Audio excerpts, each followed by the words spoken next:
Ever found yourself tightening a tiny screw on your Tamiya RC car? Maybe, working on an old Blackfoot or maybe the gearbox of a re-release lunchbox.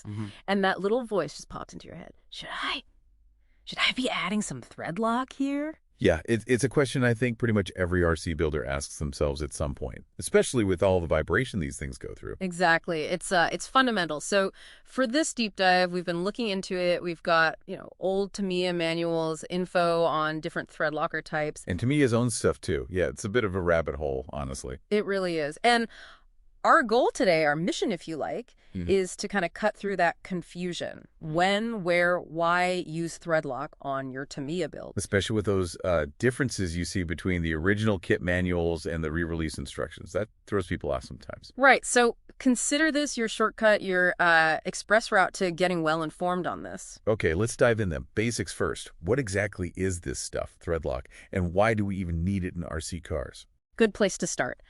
So think about your car running bumps, jumps, just general vibration. Yeah, constant shaking. Well, that can make screws work themselves loose even if you tighten them really well. Thread lock is basically an anaerobic adhesive. Anaerobic meaning it cures without air. Exactly. Needs metal contact, no air. It sort of fills in the tiny gaps in the threads and hardens into this polymer, locks it solid. Okay, so it physically stops it turning, but I've also heard it helps with corrosion. Yeah, it can seal the threads too. Now the colors, that's usually the first thing you notice, right? The different colors. Definitely. Blue, red, green. What's the deal with those, generally speaking? Okay, so there's a kind of standard, mostly thanks to brands like Loctite, Permatex. For us, for RC, blue thread lock is usually the one. Medium strength. Like Loctite 242, that kind of thing. Yeah, exactly. Or Permatex blue. It's good for, say, 14-inch to maybe 34-inch fasteners. Holds tight against vibration, but, and this is key, you can still get it undone with hand tools. Right, for maintenance. You need to be able to take things apart. Super important. Absolutely crucial. Okay, so blue is our go-to. What about the really bright red stuff then? That looks serious. It is serious. Red, Loctite 271 is high strength, often called permanent.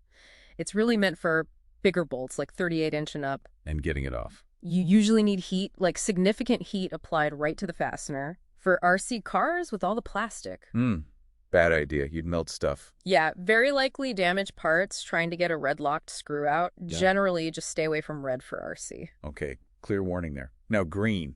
I've seen green thread lock too. Green's a bit more nuanced. There's a wicking grade green, like Loctite 290. Right. It's medium strength, but liquidy enough to seep into threads after you've already assembled something. Oh, interesting. So you can add it later. Yeah, for a bit of extra security. But there's also green retaining compound. That's different. High strength, meant for holding cylindrical parts, like maybe a bearing in its seat if it's a bit loose. More specialized. Gotcha. And I think there's purple and orange, too. Yeah. Don't hear about those as much for RC. You're right. Purple is low strength, really small screws, maybe electronics where you just need a light hold and super easy removal. Okay. And orange is sort of marketed as high strength but still removable with hand tools. Stronger than blue, but honestly, for most RC stuff, blue is strong enough and removable, so orange feels a bit unnecessary for us. Right. Blue usually hits that sweet spot. So we've got these general color codes and the big caution. Avoid blue, well, any thread lock, really, on plastic. Yes. Crucial point. Avoid it on plastic. So when you're actually picking a product, what should you keep in mind besides just the color? Well, you definitely need to check the specific product label. Brands can vary. Coralie might use different colors than Loctite for the same strength sometimes. Okay. So don't just rely on the color. Exactly. Read the description, see what strength it says it is, what it's recommended for, and also check the times. Fixture time, how long till it starts to set, maybe 5-20 minutes usually. And full cure time. That's often 24 hours to get maximum strength. You got to be patient. Patience is key. Okay, so let's bring this back to Tamiya. They have their own thread lock products, right? They do. There's the Tamiya Anaerobic Gel Thread Lock. That's item 54032. And interestingly, it's red gel. Red. But we just said avoid red. Well, yeah, that's where it gets a bit confusing. Tamiya says the gel form helps it stay put, which is nice, less messy. And they say you can wipe it off plastic if you get some on there accidentally. Okay. But the strength, is it like standard red? That's the tricky part. User reports are kind of mixed. Some say it's really strong, hard to remove screws, almost like permanent red. Others say, it just needs extra pressure to break loose. So not quite the needs heat level of standard red, maybe. Seems like it. Probably best described as like medium-high strength, stronger than blue, definitely. Maybe okay for bigger metal screws where you want a really secure hold, but maybe hesitate before using it on tiny screws you might strip. Right. Use with caution, maybe. What's your other option? That one's much more straightforward. It's the Tamiya liquid thread lock, item 87004, and it's blue. Ah, okay. Normal blue. Yep. It's a blue liquid. They say metal to metal, explicitly worn against plastic use. Feedback is generally positive, good strength for RC, removable with that extra pressure. Lines up perfectly with what we expect from medium blue. So that makes things a bit clearer. Even though Tamiya has that red gel, the reason people generally recommend blue in the hobby is because it hits that balance, right? Tamiya's blue liquid fits that perfectly. Reliable, medium hold, predictable removability. The red gel seems a bit more situational, maybe a bit more risk involved. Okay, that makes sense. Sticking with their blue liquid seems like the safer, more standard bet for most things. Yeah, I think so. All right, let's shift gears then to the real core of the listener's question. The Tamiya manuals themselves, original versus re-release. This is where it gets interesting, doesn't it? Oh, yeah, because Tamiya started re-releasing all those classic kits, back in the early 2000s? Around then. Great for us builders, but yeah, the instructions, sometimes they change, especially on details like thread lock. And it's tough to generalize, like you said earlier. So many models over so many years. Finding original manuals isn't always easy. No, we often rely on community knowledge, forums, people's memories. Yeah. And we have to be careful. We're talking about thread lock, not like plastic cement for the body shells. Different thing entirely. Totally different. Okay, so let's look at some specific examples we dug up. Maybe. How about the Frog? Original kit 58041, re-release 58354. Right, the Frog. What's interesting, based on what people remember from the original, is that thread lock was apparently called out on the hub bolts, on a metal plate, which apparently isn't even in the re-release kit. Oh, okay. And maybe even the wheels. Some builders also recall using it on the front suspension, gearbox screws, key metal-on-metal spots. But then you look at the re-release manual. Yeah, reports say the re-release manual specifically states no thread lock is required for this model. Wow, that's a complete reversal. Advising against it in the re-release. Makes you wonder if they changed materials or designs, right? Exactly. Something must have changed for them to make that call.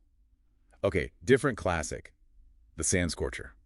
Original 5801 Steen, re-release 58452 from 2010. This one's a bit different again. Apparently the original Sand Scorcher manual actually said no thread lock required. Really? For an SRB gearbox, that's surprising. I know, but here's the thing.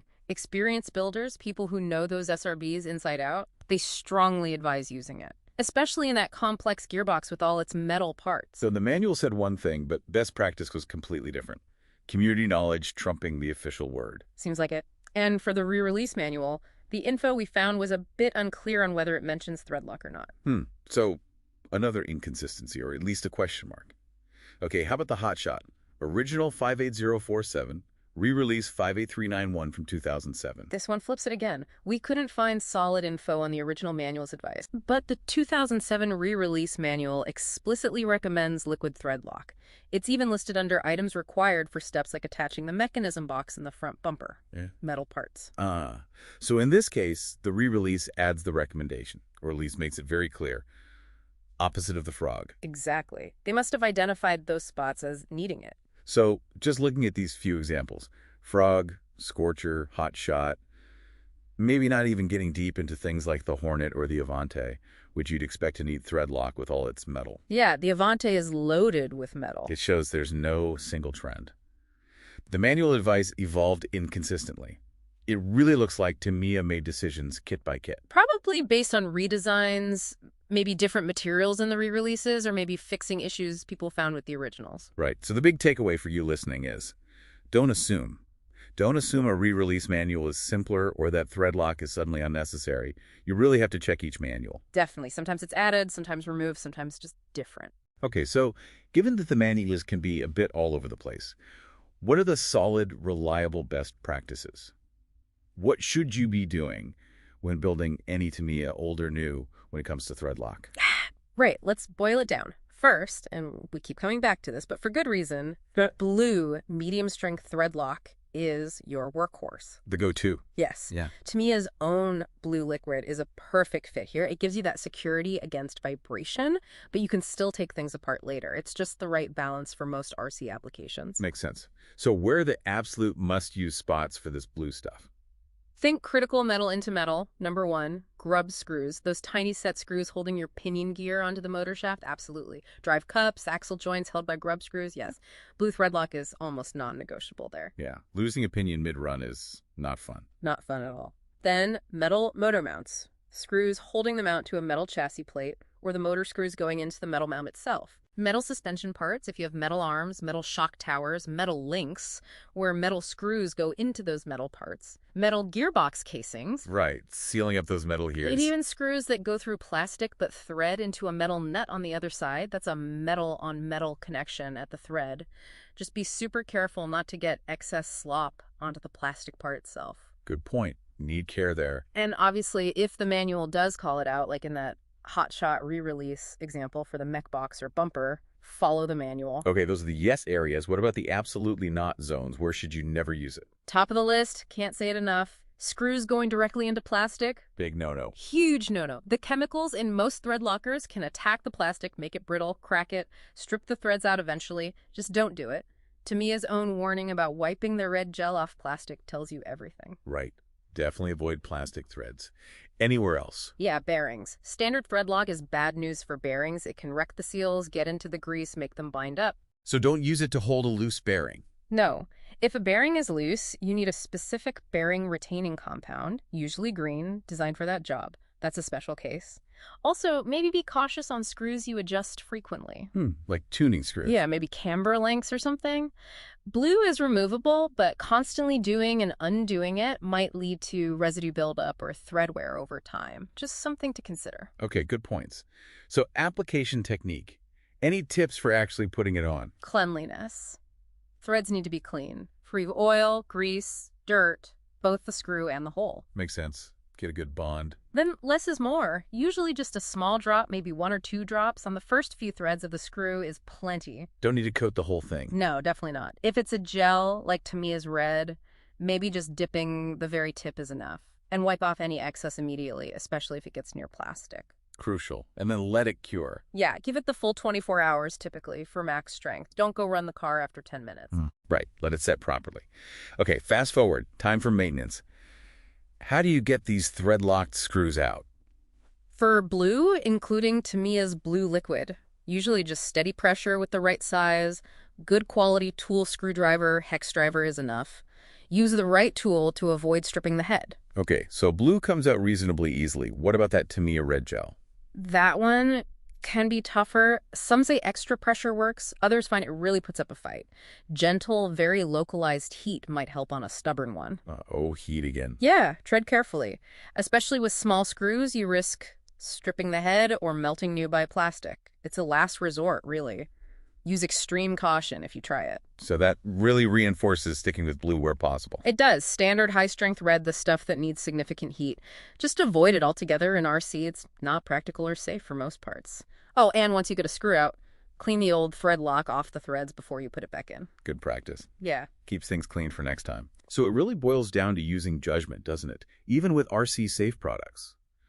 The pinion grub screw needing blue, maybe avoiding the red gel on small fasteners. Yeah. It reinforces blue as the safe default. Absolutely. It's about informed choices. So, key takeaways for you listening. Blue thread lock is your main choice for metal on metal. Check your manuals, but don't assume they're consistent between original and re-release. And the golden rule, keep thread lock off plastic. Follow those, make smart choices, and your Tamiya build will be much more reliable. And like we said, check manuals, ask around in the RC community, combine resources for the best picture. Definitely. Okay, so here's a final thought to chew on. We've seen how Tamiya's advice on something seemingly straightforward like thread lock has varied over time, right? Quite a bit. So it makes you wonder, what other small details in building these models, things maybe not explicitly spelled out or consistently documented, could actually have a pretty big impact on how they perform or how long they last? What else is out there that we might be overlooking? Makes you think, doesn't it?